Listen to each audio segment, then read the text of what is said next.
Assalamualaikum. Ni hao bro.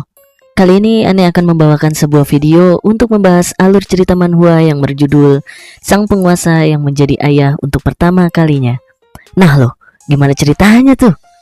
Sebelum itu Ane minta bantuan supportnya untuk mensubscribe channel ini ya bro. Oke, langsung aja kita intip alur ceritanya. Check it out. Awal cerita diperlihatkan seorang kakek berjanggut putih dan berhijab coklat. Dia adalah seorang Perdana Menteri dari Kekaisaran Anux bernama Krebsli. Kita panggil Krebs saja ya biar gampang sebutnya. Identitas aslinya adalah seorang vampir yang telah melepas gelar Raja Vampirnya. Dia melakukan semua itu hanya untuk setia melayani seseorang yang telah menaklukkan benua Anux. Siapa lagi kalau bukan MC kita? Dia telah menguasai seluruh benua Anux dengan kekuatannya yang mampu mengendalikan jutaan arwah hanya dengan pikirannya, dan dengan mudah membelah gunung serta lautan hanya dengan satu tebasan pedangnya. Oke, gila nih MC.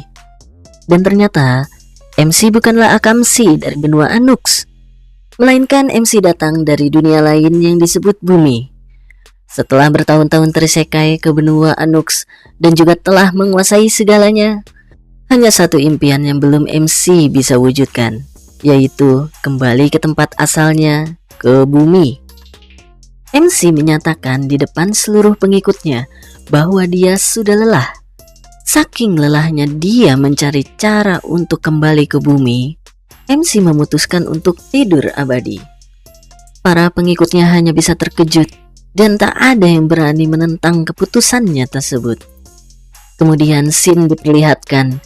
Para pasukan tengkorak hidup sedang membuat lingkaran sihir yang dapat menelan semua yang masuk ke dalamnya. Ini adalah persiapan yang harus dilakukan untuk rencana MC yang sebelumnya, yaitu tidur abadi. Secara perlahan, MC berjalan menuju lingkaran sihir tersebut. Terlihat Krebs pun berlari ke arah MC dan memintanya untuk memikirkan keputusannya sekali lagi. Tanpa berkata apapun, MC tetap berjalan dan masuk ke lingkaran sihir tersebut. Tak disangka, Krebs ikut berlari menuju lingkaran sihir tersebut atas dasar kesetiaannya kepada MC. Dan setelah mereka berdua masuk ke dalam lingkaran sihir, scene berpindah memperlihatkan MC sedang menggendong bayi. Ya, seperti yang kita bisa tebak, mereka sudah kembali ke bumi.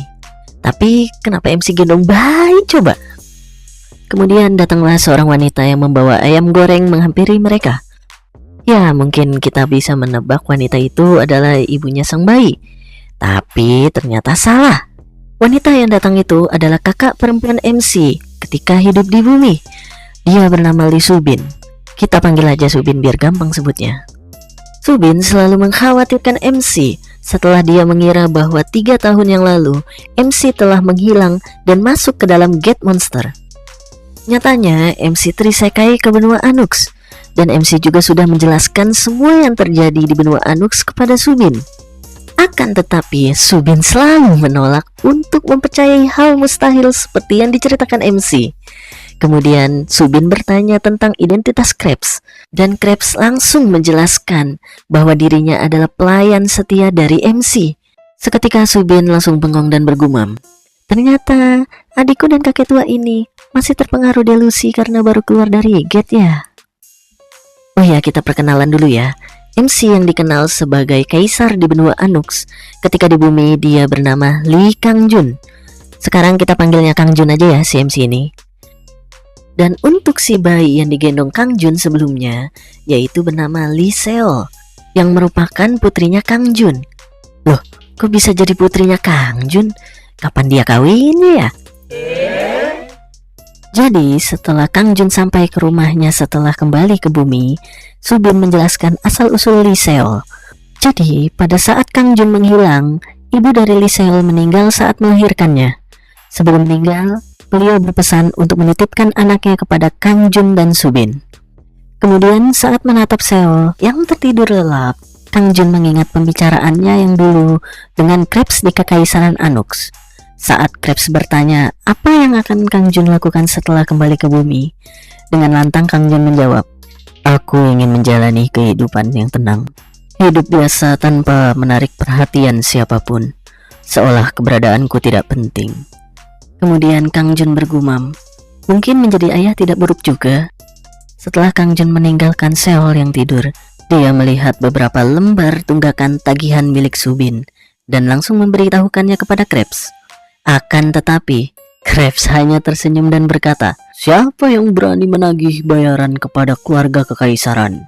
Kang Jun langsung tertawa mendengarnya dan langsung menjelaskan kepada Krebs, asal kau tahu, jika dibandingkan dengan sistem sosial di benua Anux, status kita di bumi ini cuma setara dengan budak atau rakyat jelata. Ingat itu. Langsung pucat Krebs mendengar kenyataan itu. Seketika dia berpikir, aku adalah keturunan murni bangsawan vampir, dan dulu aku adalah Lord Vampir yang memimpin klan. Lalu sekarang di dunia ini, aku hanyalah seorang budak. Tidak. Koplak.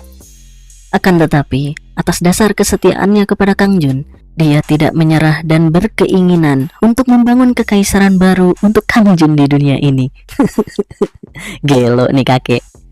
Dengan tegas, Kang Jun berkata jika mereka harus menghasilkan uang di dunia ini mulai sekarang.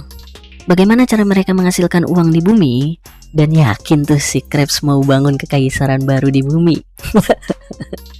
Tunggu kelanjutan ceritanya di video aneh selanjutnya ya bro.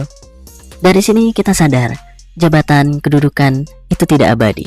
Roda kehidupan pasti berputar, percayalah. Terima kasih sudah menonton video ini. Jangan lupa untuk mensupport channel kami dengan memberikan like dan subscribe ya bro. See you in the next video. Sarang heyo.